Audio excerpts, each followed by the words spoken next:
Pour se venger de son propriétaire, une femme frotte frénétiquement son pyjama, puis prélève du sang qu'elle répand sur le sol. Elle dépose soigneusement une goutte à l'entrée et étale le reste uniformément sur le vêtement de nuit. À peine a-t-elle terminé sa mise en scène que le propriétaire ouvre la porte et marche précisément sur cette goutte de sang, laissant ainsi une preuve de son passage. L'instant d'après, il découvre le cadavre sur le canapé. L'homme est complètement désemparé. En raison de sa situation particulière, il n'ose pas appeler la police et s'enfuit précipitamment de la maison. Dès qu'il est parti, la femme nettoie rapidement les traces de sang, créant une scène qui suggère que le propriétaire a fait disparaître le corps pour effacer toute preuve. Avec un souci du détail, elle laisse délibérément une goutte sous le canapé pour que la police puisse découvrir un indice. Puis elle disparaît sans laisser de traces, abandonnant au propriétaire toutes les conséquences. En réalité, le propriétaire est un agent immobilier qui profite de son métier pour s'introduire chez ses clients et fouiller dans leur intimité. Plus grave encore, il emporte systématiquement un petit objet insignifiant. Pour collectionner ses trésors illicites, il a même loué un entrepôt où il accroche tous ses objets volés au mur, créant ainsi son propre sanctuaire psychologique. Un jour, pendant ses heures de travail, la femme apparaît soudainement.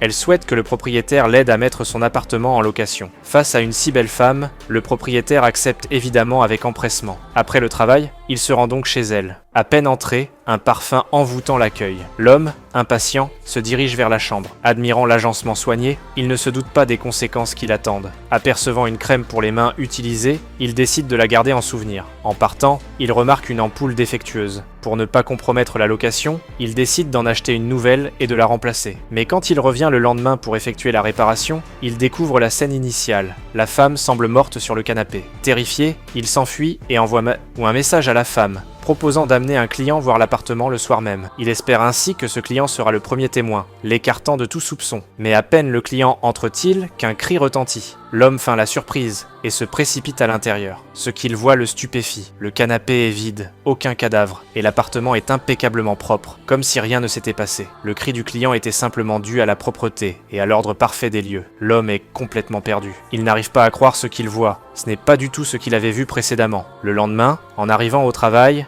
il reçoit une enveloppe contenant seulement 3 mots. « Est-ce vous ?» accompagné d'une photo de la femme et de lui-même. L'homme panique totalement. Sans surprise, la police le retrouve bientôt pour l'interroger au sujet de la femme.